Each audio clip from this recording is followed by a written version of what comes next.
So hello everyone, welcome back to रेसवा semester the race of champions. I am Sagar Gupta, your civil engineering faculty.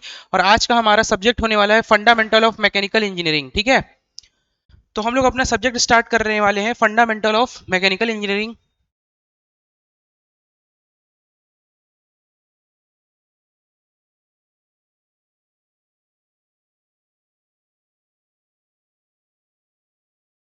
Fundamental of mechanical engineering.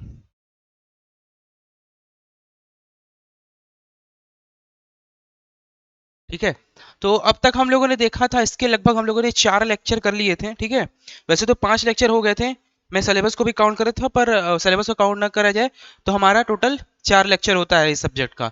तो हम लोगों ने last की क्लासों में देखा था कि आपका रिवर्सिबल प्रोसेस, इरिवर्सिबल प्रोसेस और path function, point function, static और ये सब सारी चीजें देखी थी। तो आज का हमारा पॉइंट ऑफ डिस्कशन होने वाला है, पहले रिवीजन कर लेते हैं लास्ट क्लास की। हल्की सी रिवीजन करेंगे, बहुत ज्यादा नहीं करेंगे जैसे पहले करते थे, क्योंकि अब हम लोग सब्जेक्ट में धीरे धीरे एंट्री कर चुके हैं।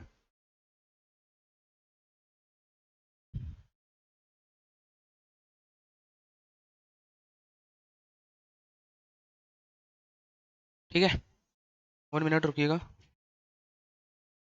फोन।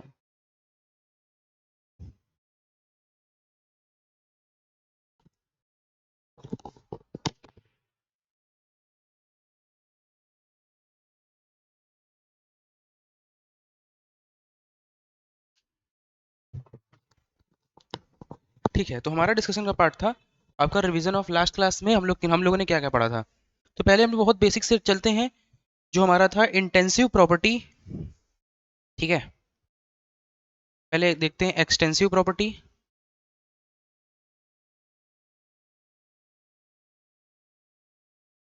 दूसरा था हमारा इंटेंसिव प्रॉपर्टी, ये प्रॉपर्टी का डिस्कशन है।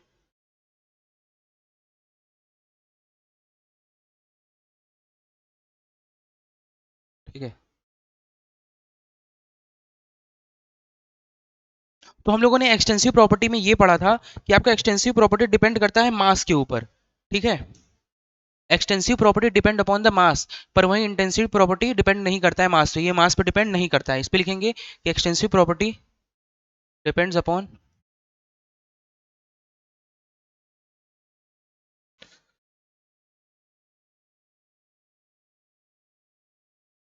मास। और वही इंटेंसिव प्रॉपर्टी की बात करें तो ये it does not depend on मास। ठीक है, ये हो जाएगा तुम्हारा डज नॉट डिपेंड ऑन।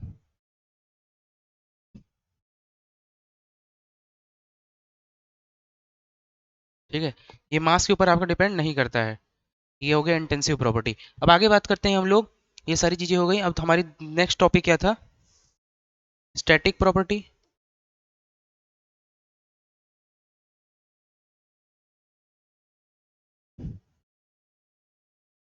ठीक है, और आपका था पाथ, स्टैटिक फंक्शन, और ये पाथ वाला हो, स्टैटिक प्रॉपर्टी और पाथ फंक्शन।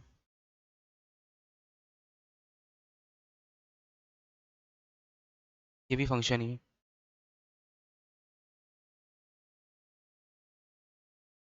ठीक है सर, तो स्टैटिक वाले में हम लोगों ने देखा था कि आपका ये इसमें इनिशियल पॉइंट और फाइनल पॉइंट जो होता है उस पे हम लोगों की ज्यादातर इस पे इक्विलिब्रियम स्टेट में होता है। इन स्टैटिक क्या लिखेंगे? Initial and final point will be in equilibrium.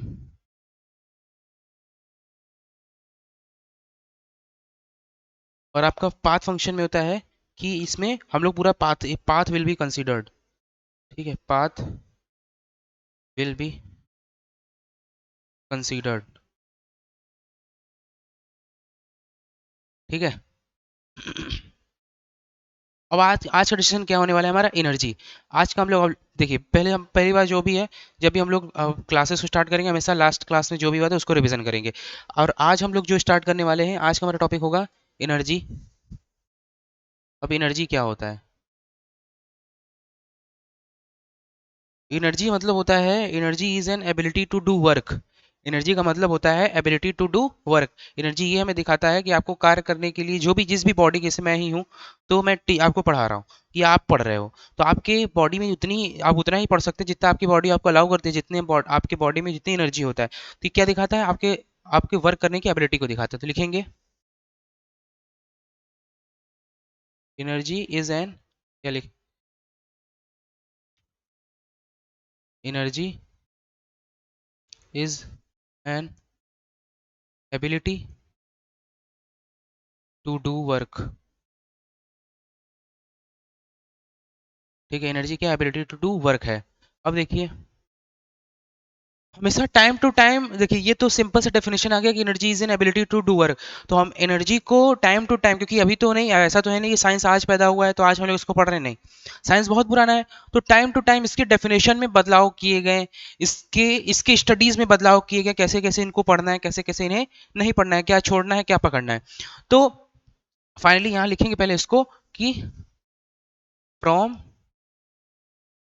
Time to time,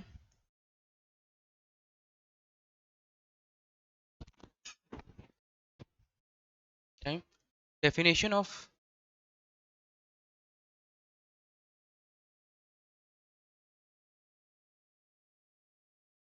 ठीक है, टाइम टू टाइम, समय के समय, मतलब समय समय पे देखा गया कि डेफिनेशन ऑफ एनर्जी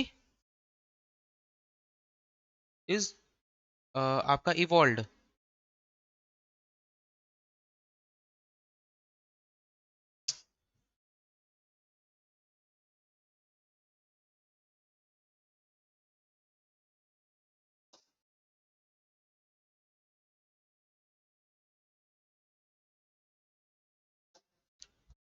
चलिए, इसका मतलब ये है कि समय के हिसाब से इसके डेफिनेशन में बदलाव किए गए, इसमें इवोल्यूशन होता गया। अब बात करते हैं, और फाइनली हम लोग कहाँ तक पहुंचे, और फाइनली हम लोग पहुंचे law of conservation of energy पे। हम लोग वहां पे पहुंचे, law of conservation of energy पे। And finally we reach to the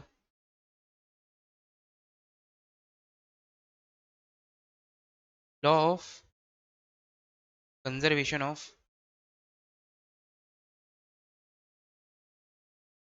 energy.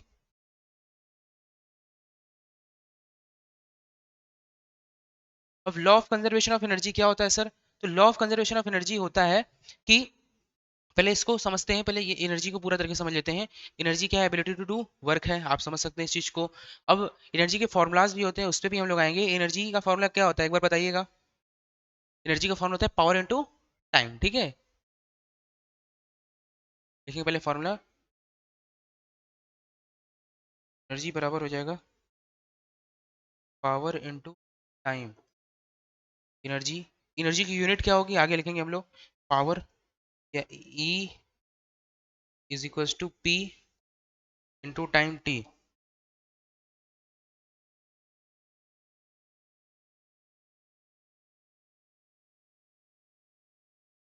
ठीक है, एनर्जी ई, आप स्क्रीनशॉट ले लीजिए।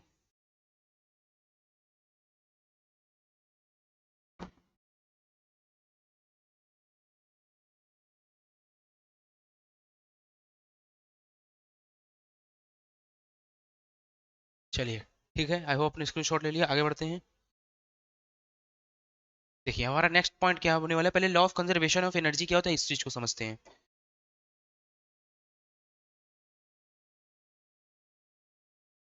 Law of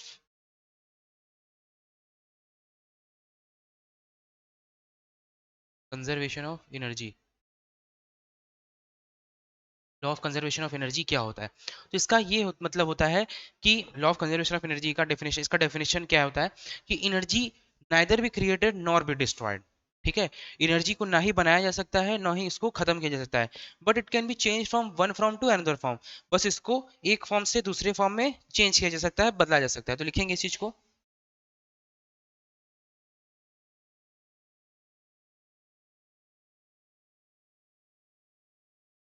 energy can neither be created nor be destroyed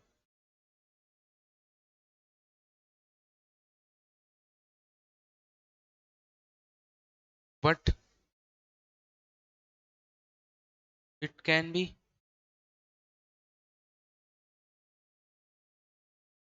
but it can be changed from but it can be changed from one form to but it can be changed from one form to another form.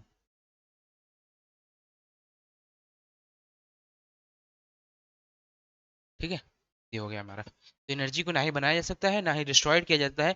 It can't be created nor be destroyed but it can be change from one form to another form. बस इसको एक form से दूसरे form में हम लोग change कर सकते हैं। ठीक है, अभी हम लोग एनर्जी का फॉर्मूला देखा, अब यूनिट एनर्जी की यूनिट भी लिखते हैं।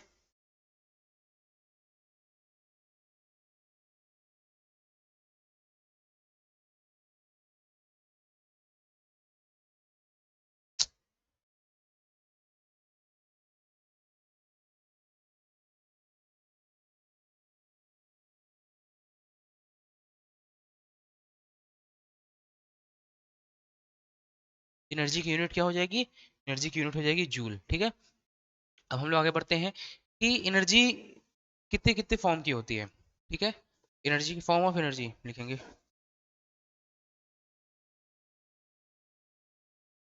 फॉर्म्स ऑफ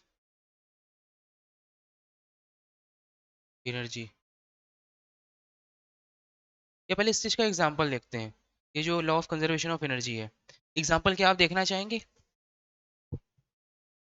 चलिए मैं बताता हूँ एग्जांपल, सॉरी, हाँ एग्जांपल, थोड़ा डायग्राम बनाएंगे, बनाना पड़ेगा।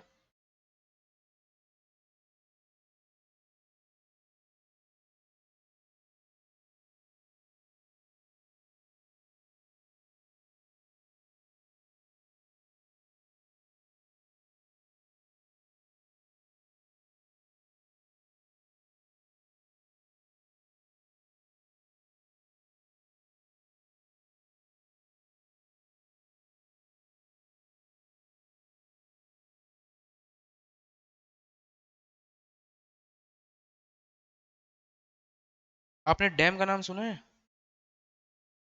अब क्योंकि आप सिविल से हो, आपकी ब्रांच सिविल है, तो आपको डैम के बारे में जान, और बिहार वाले तो फिर डैम के बारे में तो जानते ही होंगे, क्योंकि वहां पे रोड पुल तो ऐसे गिरते हैं जैसे कि वहाँ कंपटीशन चल रहा हो, पहले आप गिरो, पहले वो वाला गिरा तो अब मैं गिरूंगा, ऐसे कंपटीशन चलता है वहां पे। चलिए, तो हम लोग डैम बनाने जा रहे हैं, डैम का एग्जांपल समझने वाले हैं। ठीक है,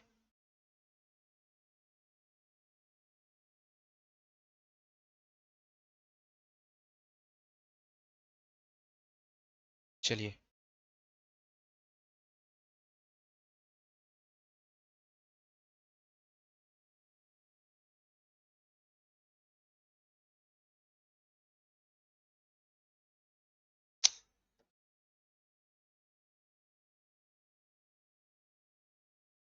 ये क्या हो रहा है?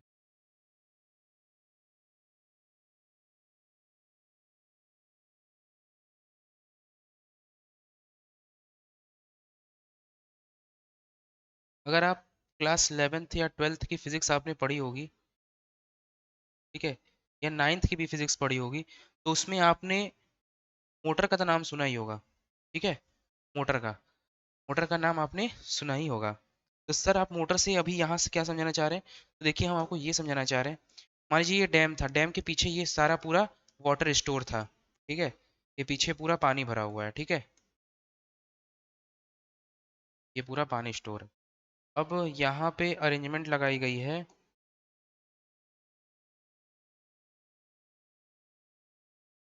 कि आपका यहीं पीछे कहीं, ये आपका पीछे ऐसे ऐसे पीछे डायरेक्शन में जाएंगे, तो यहाँ पर आपका ये मोटर चल रहा है। ठीक है, यहाँ पे ये वायर है, और ठीक है,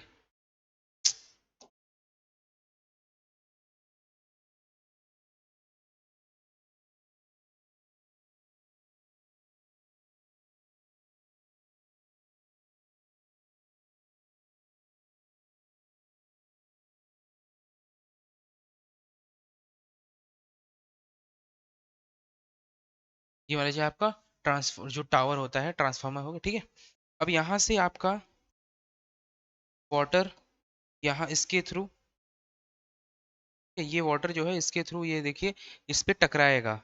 अब ये टकरा के जब मूव होगा टरबाइन, ये देखिए आपका क्या है, ये टरबाइन है। जब टरबाइन रोटेट होगा तो आपने पढ़ा है कि जब मैग्नेटिक फील्ड, ठीक है, मैग्नेटिक फील्ड के बीच में जब देखिए अगर आप मोशन कराते हैं, ठीक है, जैसे देखिए अब इलेक्ट्रिक फील्ड बनानी है आपको, तो आप क्या करेंगे, तेजी से आप मोटर को जो इसके डायनेमो लगा हुआ है, ठीक है, आप इसको मोटर ही कह लीजिए, टरबाइन है, टरबाइन को जब आप रोटेट कराएंगे तो इसके अंदर मैग्नेटिक फील्ड की वजह से इलेक्ट्रिक करंट पैदा होगी, इलेक्ट्रिक करंट जनरेट होगा, तो ये यहाँ पे टावर के फॉर्म में आ जाएगा और यहाँ से अब आपके घरों में पहुंच जाएगा।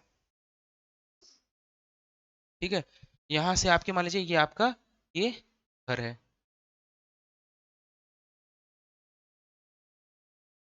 ठीक है, ये आपका घर है, घरों तक बिजली पहुंच गई। तो आपने देखा कि यहाँ पर वाटर के पास एनर्जी मान लीजिए कि यहाँ क्योंकि हाइट पे स्टोर है, जब आप एनर्जी की बात होती है हाइट के टर्म में तो उसको पोटेंशियल एनर्जी बोलते हैं। क्या बोलते हैं? PE, potential energy.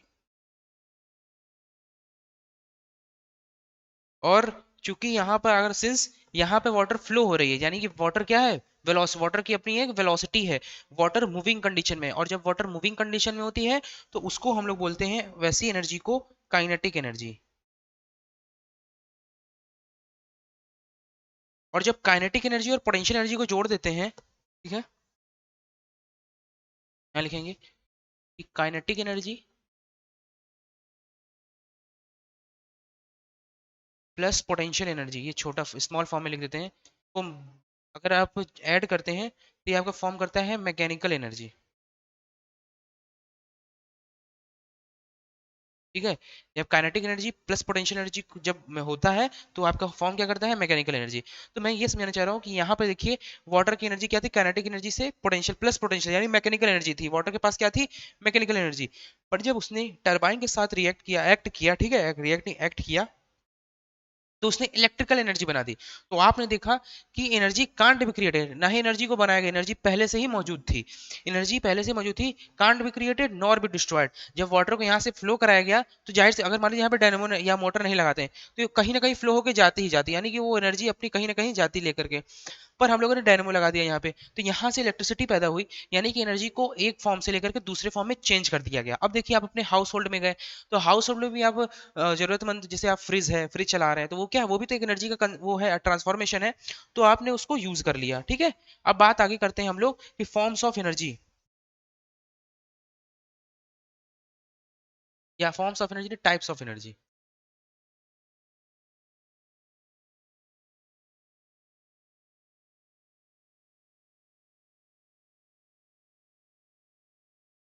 पहला हो जाएगा स्टोर्ड एनर्जी,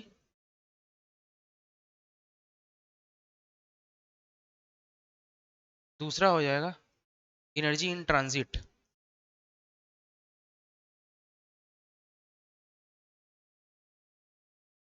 ठीक है, तो पहला हम लोग पढ़ते हैं अभी स्टोर्ड एनर्जी के बारे में, स्टोर्ड एनर्जी क्या होता है।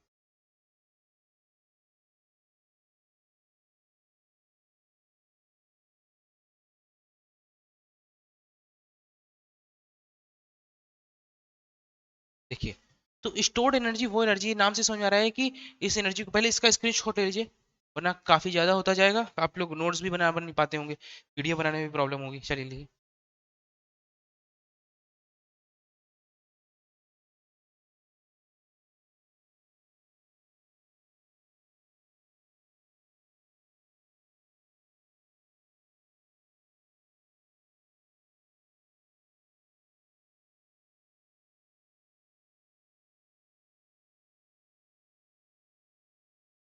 चलिए, ये हो गया।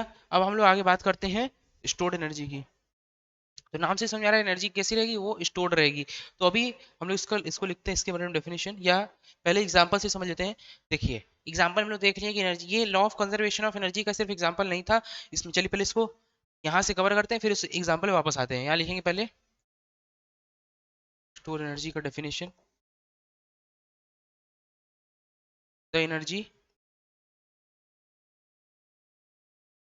which is stored which is stored in the system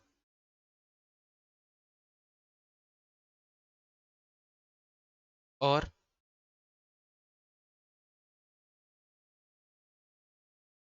और the energy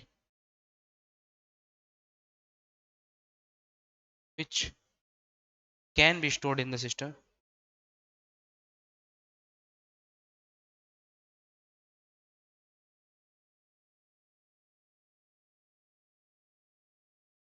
can be stored in system. और ये देखिए तीन तरह के होते हैं आपका स्टोर्ड एनर्जी। पहला होता है ये आपका काइनेटिक एनर्जी, अभी हम लोगों ने देखा था काइनेटिक एनर्जी, ठीक है। दूसरा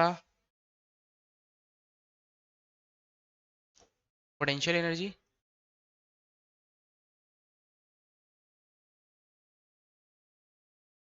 ठीक है। काइनेटिक एनर्जी, पोटेंशियल एनर्जी, और तीसरा हो जाएगा इंटरनल एनर्जी।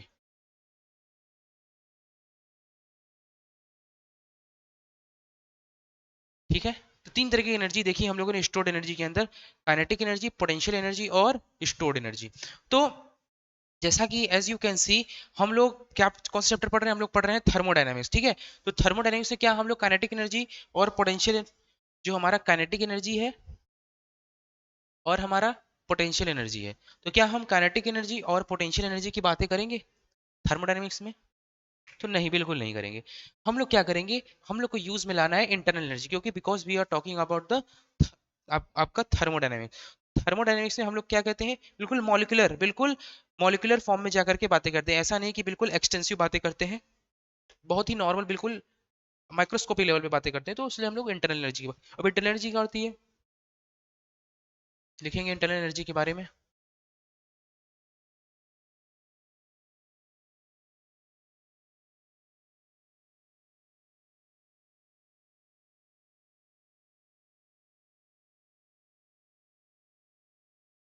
ठीक है, इंटरनल एनर्जी। अब ये कौन सी एनर्जी होती है सर, देखिए,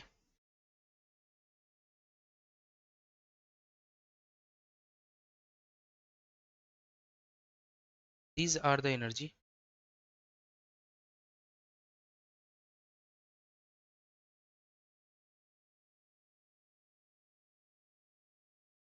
these are the energy which is stored,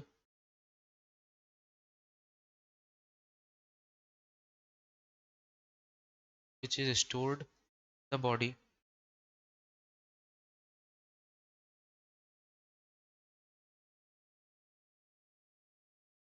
ठीक है, which is stored in the body due to, stored in the body due to molecular arrangement।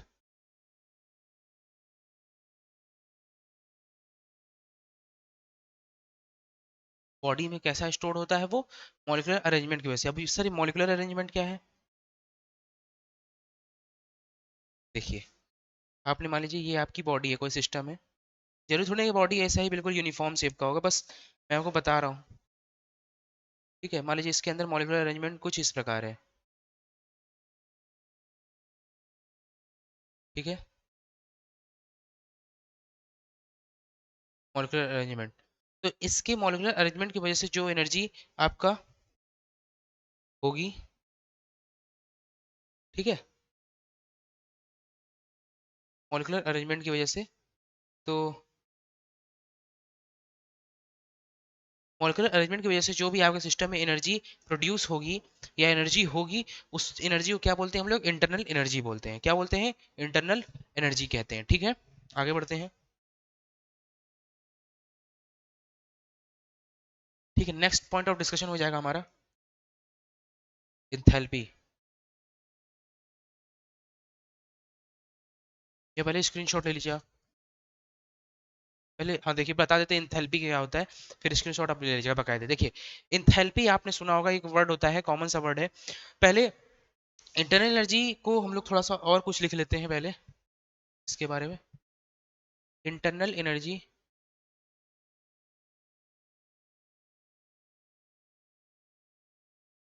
Is denoted bye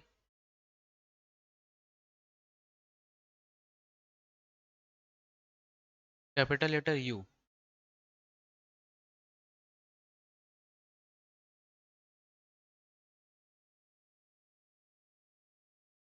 ठीक है, अब इसका स्क्रीनशॉट ले लीजिए, फिर मैं आगे बढ़ता हूँ।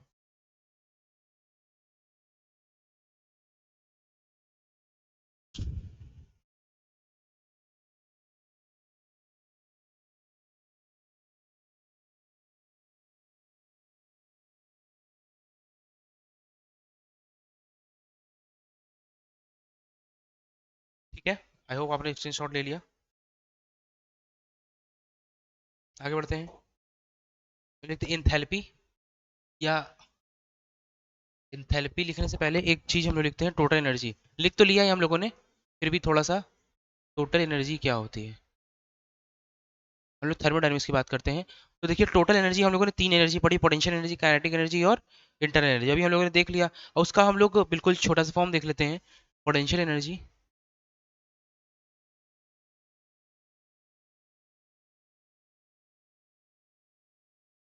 प्लस काइनेटिक एनर्जी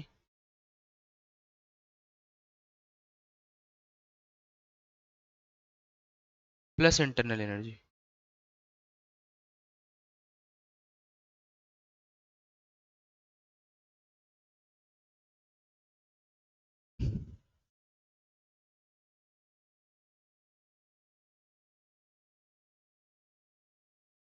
ठीक है, तीन तरह की आपकी एनर्जी होती हैं। अब इसको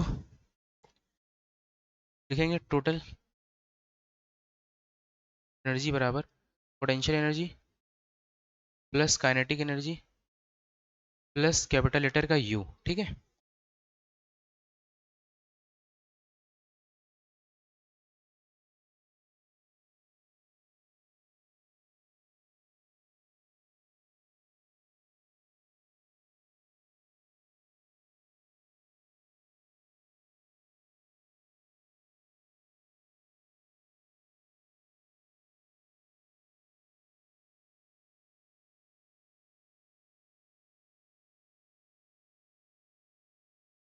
लिखते हैं फिर से, टोटल एनर्जी बराबर potential energy plus kinetic energy plus internal energy का यू, यानी कि तीन तीन एनर्जी का सम है आपका total energy, potential energy, kinetic energy plus internal energy.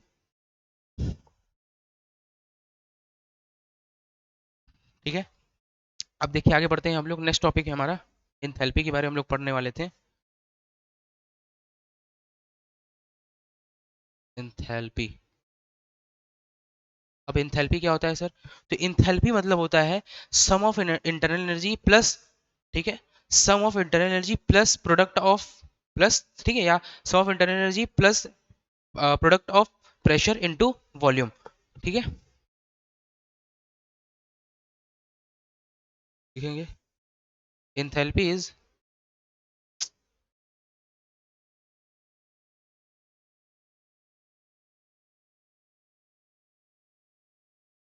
enthalpy is the summation or addition of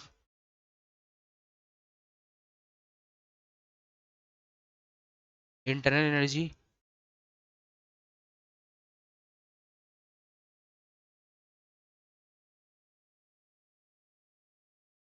internal energy and product of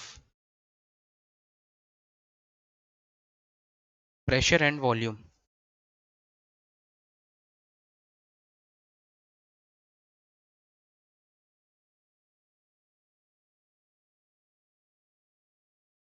product of हो गया आपका internal, sorry, pressure and volume. Summation हो गया किसका? Enthalpy. Enthalpy इसका सम है आपका internal energy यानी capital you and internal energy यानी कैपिटल यू का, और product of pressure and volume. ठीक है, यानी दो चीजों का ये सम होने वाला है। आगे देखते हैं,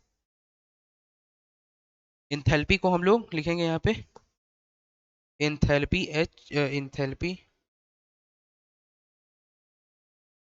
is denoted by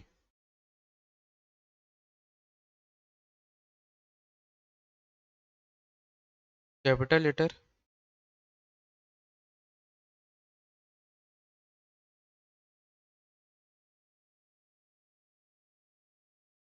H.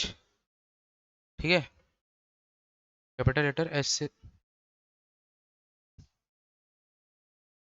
Capital letter H से इसको डिनोट करते हैं। ठीक है, आगे बढ़ते हैं। स्क्रीनशॉट लेना है तो ले लीजिए। आ रहा है स्क्रीन पे क्या?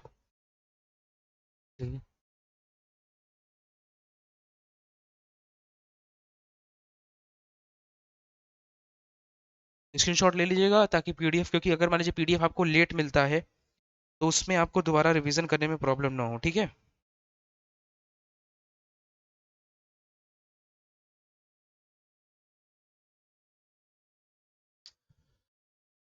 चलिए अब हम लोग आगे बढ़ते हैं अपना नेक्स्ट टॉपिक क्या है। देखिए अब हमारा नेक्स्ट टॉपिक क्या है, पहले तो इसको हम लोग फॉर्मूला डिनोशन में लिख लेते हैं। इंथैल्पी को, इंथैल्पी को हमने क्या सिंबल से डिनोट किया था, कमेंट बॉक्स में लिखिएगा। इंथैल्पी को हमने कैपिटल लेटर एच से डिनोट कराया था। ठीक है, लिखेंगे इंथैल्पी एच बराबर, ठीक है, प्रेशर आपका क्या था, internal energy you plus pressure का पी, या रुकिए, इंथैल्पी बराबर हो जाएगा आपका इंटरनल एनर्जी के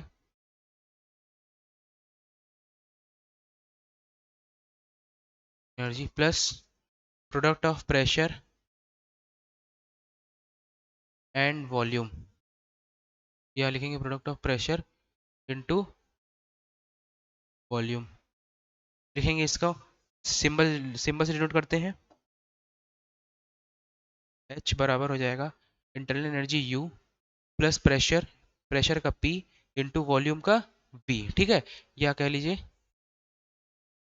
यू, यू प्लस प्रेशर का पी इंटू वॉल्यूम का वी। ठीक है, ऐसे जब भी वॉल्यूम को शो करते हैं तो ऐसे ऐसे क्रॉस कर देंगे। वेलोसिटी को शो करने के लिए क्योंकि हम लोग वी सिंबल यूज करते हैं, चाहे कैपिटल वी हो गया चाहे स्मॉल वी हो गया, कहीं कहीं बुकों में कैपिटल वी से वॉल्यूम को शो करते हैं, पर हम वॉल्यूम को ऐसे शो करेंगे। ठीक है, आपको आगे कुछ जब जब बुक में पढ़ेंगे तो उसमें आपको वॉल्यूम ऐसे शो किया जाएगा। ठीक है, ये हो गया,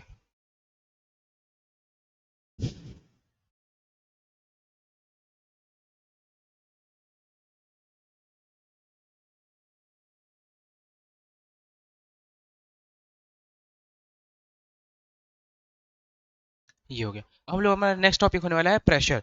प्रेशर क्या होता है, प्रेशर के बारे में हम लोग पढ़ने वाले हैं। तो देखिए प्रेशर क्या है, प्रेशर पहले ये बताइए कि प्रेशर आपका इंटरनल होता है या एक्सटर्नल होता है।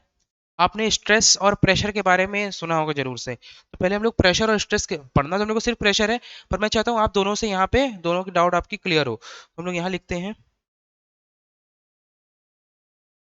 Pressure and stress.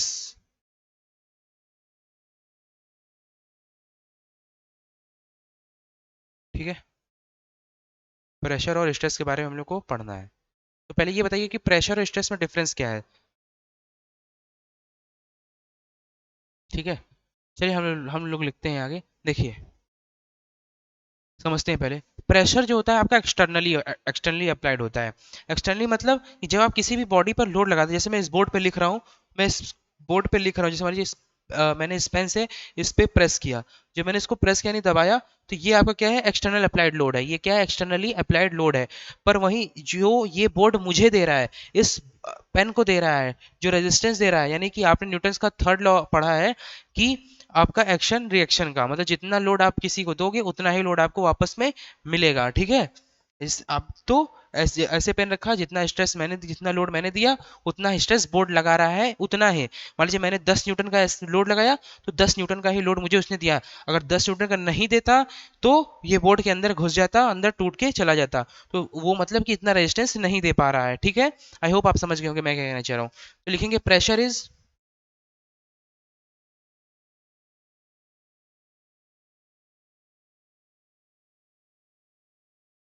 एक्सटर्नली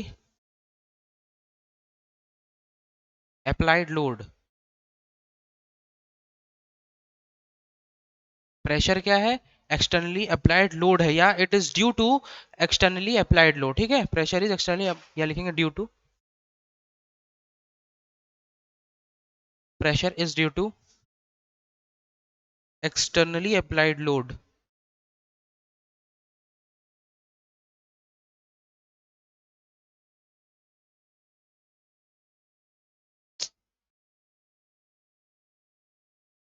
ये हो गया। अब आगे बात करते हैं कि प्रेशर आपका एक्सटेंसिव प्रॉपर्टी होता है। एक्सटेंसिव प्रॉपर्टी वो प्रॉपर्टीज होती हैं जो कि डिपेंड करती हैं मास के ऊपर। और इंटेंसिटी प्रॉपर्टी कौन सी प्रॉपर्टीज होती है, एक बार कमेंट में लिखिएगा।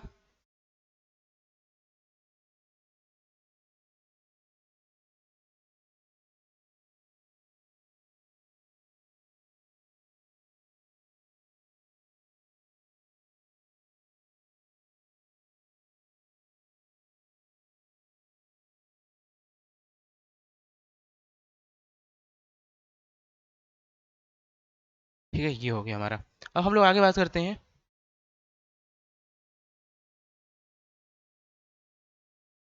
चलिए, हमारा नेक्स्ट टॉपिक होने वाला है, या इसके बारे में और लिखते हैं कि प्रेशर की यूनिट क्या होती है।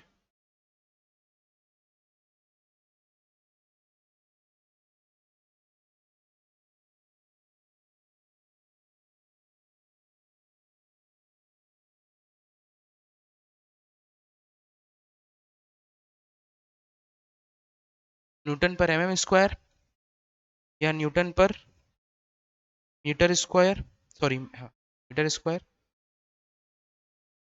ठीक है, और कर लीजिए। ठीक है, दो यूनिट होती हैं आपकी। अब दो यूनिट का कई सारी यूनिट होती है, यूनिट होने को तो बहुत सारे, केजीएफ पर सेंटीमीटर स्क्वायर होता है, जी हाँ, कोई केजीएफ लिख लीजिए उसको भी। और केजीएफ पर सेंटीमीटर स्क्वायर एटसेट्रा कर लीजिए, यूनिट बहुत सारी हैं। ठीक है, ये हो गए। आप स्क्रीनशॉट लेना है तो ले लीजिए। आगे बढ़ते हैं, ले लीजिए। ठीक है, अब हमारा नेक्स्ट टॉपिक क्या होने वाला है। हमारा नेक्स्ट टॉपिक क्या होगा, अब अगला क्या है। चलिए, ये स्क्रीन पीछे चलते हैं, क्या बाकी है।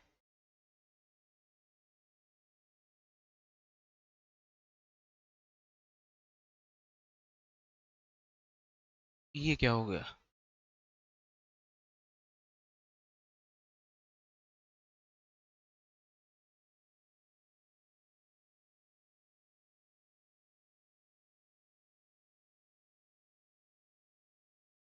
चलिए, ऊपर नीचे पेज हो गया।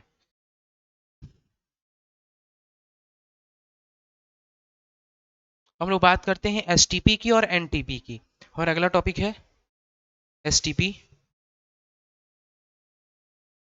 पहले एनटीपी की बात करते हैं, फिर एसटीपी पे आते हैं। एनटीपी की,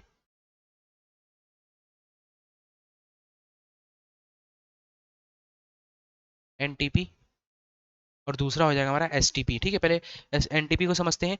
तो एनटीपी देखिए हमारा क्या होता है। एनटीपी मतलब होता है नॉर्मल टेम्परेचर एंड प्रेशर। यानी कि वो टेम्परेचर या वो प्रेशर जो कि आपका नॉर्मली, आपका जो आप एटमॉस्फेरिक कंडीशन में देखते हैं 0 डिग्री सेल्सियस पर, या 273 केल्विन पर, ठीक है, 273 केल्विन पर।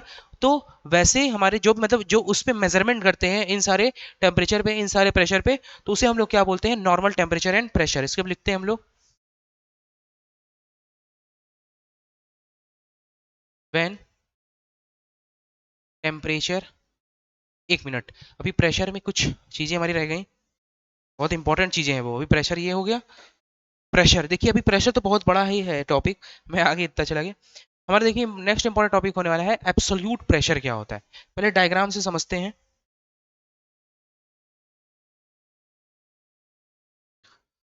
तेरी ना,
चलिए ठीक है। देखिए इसका अभी मैं बताना क्या चाह रहा हूँ। इसको मानिए आप 0 डिग्री, इसको बिल्कुल 0 डिग्री मानिए। 0 डिग्री क्या मानिए, जो कह रहा हूँ बस उसको समझिए। इसको 0 डिग्री मानिए, इसको मानिए 100 डिग्री, ठीक है। और इसको बाकी जो खाली उसको खाली रहने दीजिए। अब मैं आपको बोलने जा रहा हूँ कि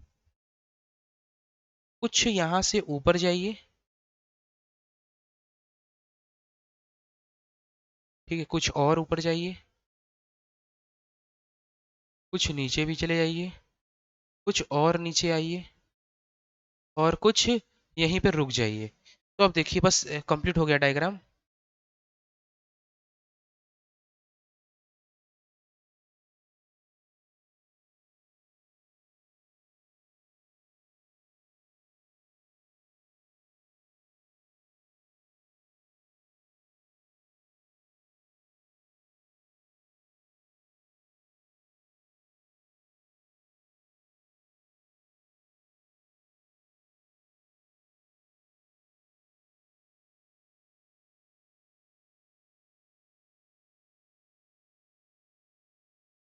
देखिए मैं समझाना क्या चाह रहा था।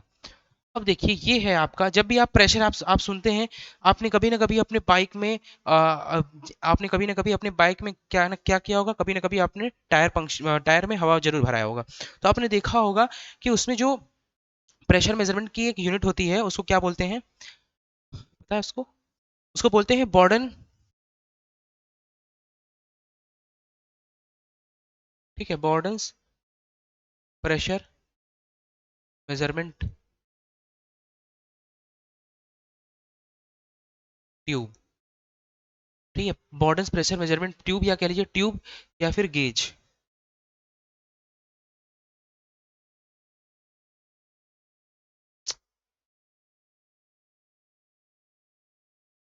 ठीक है, गेज या फिर ट्यूब,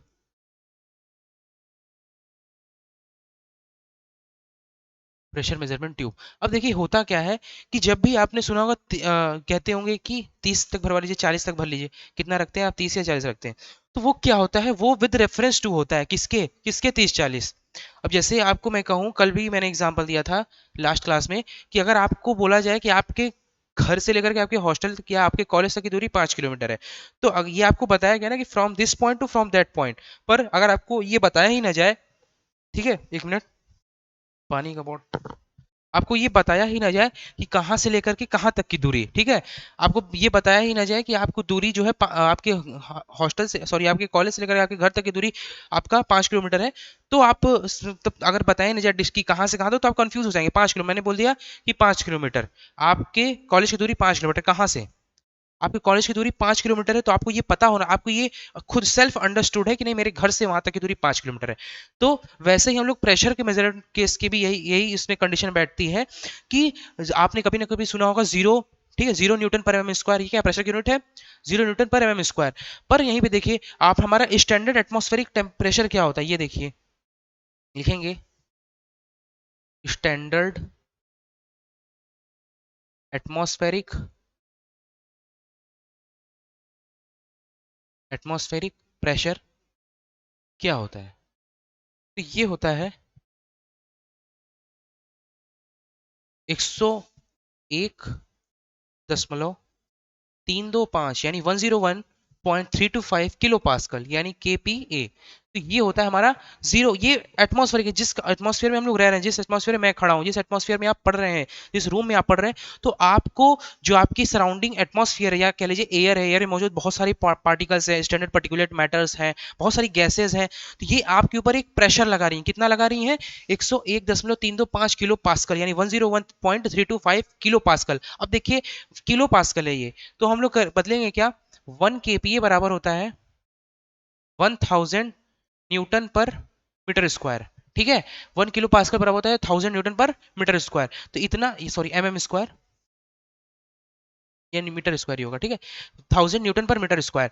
तो आप सोचिए इतना, अगर इसमें हम लोग 101.325 करते हैं, तो ये आपका 1 पास्कल, इसी को पास्कल भी कहते हैं, न्यूटन पर मीटर स्क्वायर को, 1 kPa बराबर हो जाएगा 1000 पास्कल।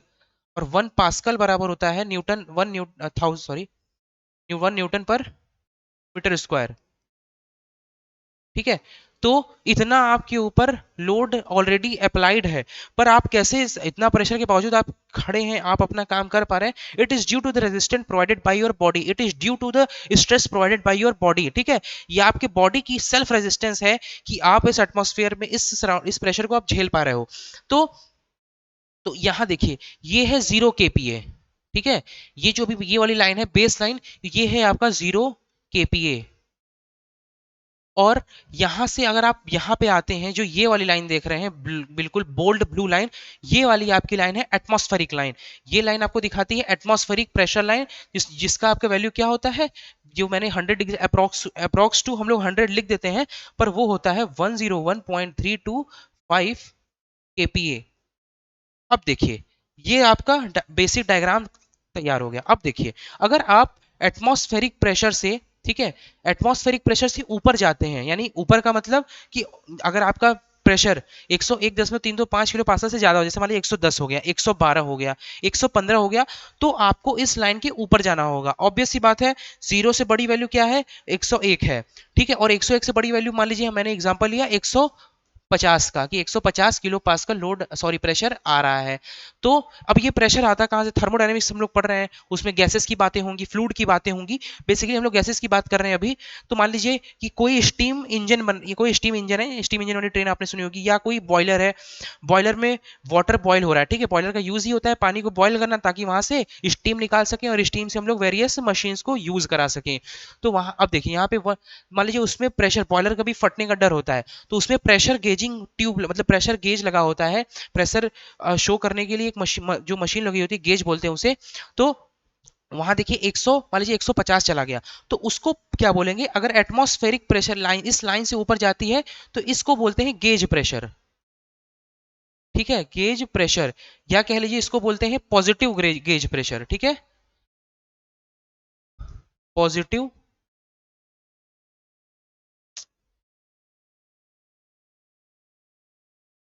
इसको बोलते हैं पॉजिटिव गेज प्रेशर।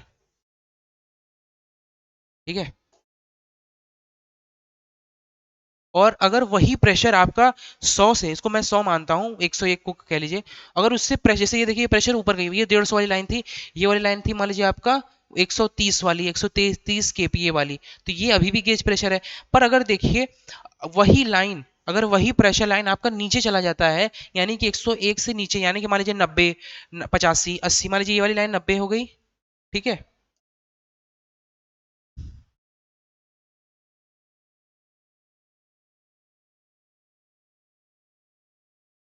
ये मान के चलिए कि ये वाली लाइन आपका 90 केपीए है। ठीक है, 90 केपीए, और ये वाली लाइन हो गई आपका, ये 90 केपीए हो गई, और ये वाली लाइन हो गई आपका 80 केपीए, या इसको कह लीजिए 60, बहुत ज़्यादा नहीं, अब करीब में चली गई है, 60 केपीए।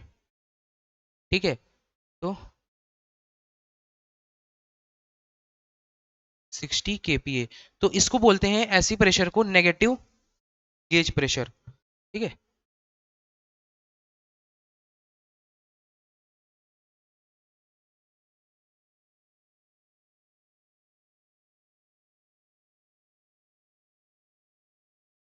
नेगेटिव गेज प्रेशर बोलते हैं। तो यहाँ से हम लोग ये नहीं समझे कि गेज प्रेशर क्या होता है, यानी पॉजिटिव गेज प्रेशर क्या होता है, और नेगेटिव गेज प्रेशर क्या होता है। तो ठीक है, आप लास्ट क्लासेस को रिवीजन करके आया कीजिएगा, और ये आपको समझ में आया हो तो बेटर है, नहीं समझ आया तो कमेंट बॉक्स में बताइएगा, और फिर मिलते हैं हम लोग नेक्स्ट क्लास में। Thank you for today.